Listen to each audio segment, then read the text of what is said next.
Welcome then guys, this is Nearly Last, and in this video what we're going to be talking about is a class setup that I actually like to be using in Call of Duty 4 Remastered. Now, as we know with COD 4 Remastered, there are pretty much two perks that are mainly talked about, and that is in regards to Stop and Power Pro and also Juggernaut as well. Now for me, I personally don't tend to be running them whatsoever. There are certain instances where I might change up, and I do have classes which have those particular ones in, especially if I'm playing on something like Shipment. I mean, at the end of the day, with the class setup that I am going to be showing you, you don't really need to be using it on a map of that sort of size. So I tend to either run with Juggernaut or Stop and Power on that particular map. But in regards to that, depending on what type of game mode or other things like that, I tend to stick to these types of perks. Now, I know there's been like a lot of talk in regards to obviously the Stop and Power, Juggernaut, Last Stand, Martyrdom and things like that, because when this game first came about, everybody was loving the thought of boots back on the ground and everything else. You know, we're going back to boots on the ground, no one wants to play IW, everyone wants to buy this particular game.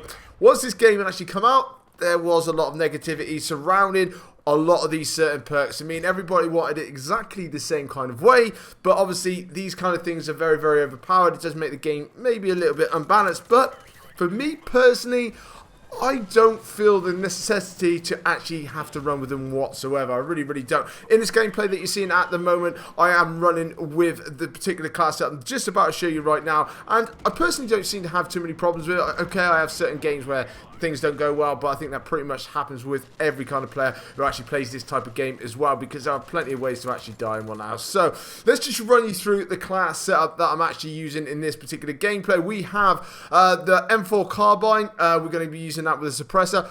This for me is probably my favourite weapon at the moment. Then we've got the sidearm, which is just the pistol. Then we are going to be going with a flash grenade, and then we got 3 special ones. Now, I do have these other ones here unlocked as well. RPG, especially like to use that one on the map Shipment. Obviously, be shooting down helicopters and stuff like that. People are getting them out quite easily. And we do have these other ones, especially claymores. If you want to like, obviously do a bit more camping style, maybe play search and destroy and things like that, then that will certainly come into fruition.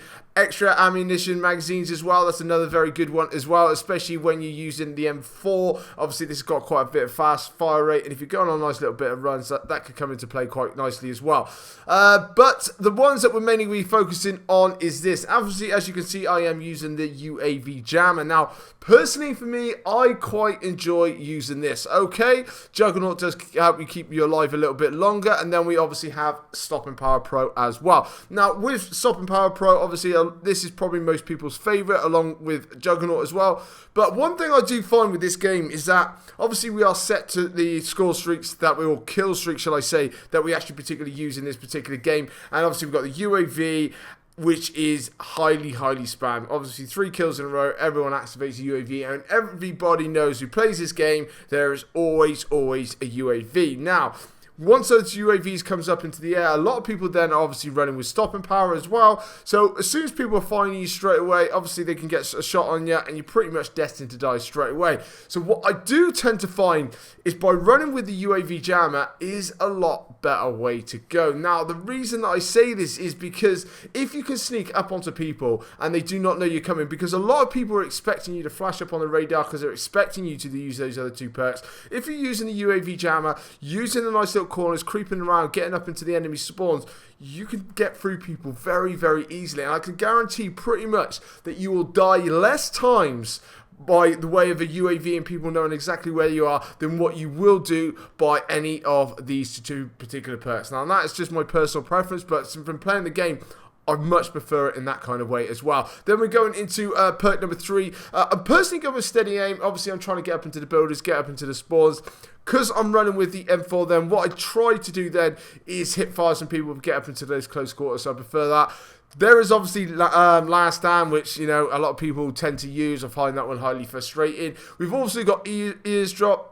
This one doesn't work very well, obviously, especially the way that the sound works on this particular game until it's actually sorted out. It might come into play a little bit longer. Another one is deep bullet penetration. That's a good one for, say, like Shipment, where you can shoot through the containers if you know people are hiding out into somewhere like that. I've got extreme conditioning, but one thing I do find with this game is you really need to watch your corners and stuff like that. It's very, very easy to die. A lot of people are camping, so it's probably not the best way to go. But this is the class setup that I'm tending to run with. I am going to be trying to get all the weapons up into camo and stuff like that, but I will be pretty much, in regards, be focusing on mainly the UAV jammer. I much think that this is a better way to go, rather than trying to worry about stopping power pro and stuff. Don't get me wrong, there are certain instances where you do need to change out and stuff like that. That's why we all have our different class sets, but 9 times out of 10, I much prefer trying to use this particular one. But let me know, guys, in the comment section below exactly which kind of class setup, whether you agree or disagree with this. That is absolutely perfectly fine. I know a lot of people out there will be screaming saying, I want Juggernaut or I want Stop and Power Pro. That's totally fine. But for me personally, I find this a better way to go, especially once I got used to the maps, learning where people normally are 9 times out of 10. This just worked for me absolutely brilliantly. But anyway, guys, leave it all in the comment section below. But coming up on my screen now is my subscribe button. Make sure you are jumping on that. And guys, if you could drop a like for me, it'd be absolutely amazing. This is Nearly Last, and I'll catch you later.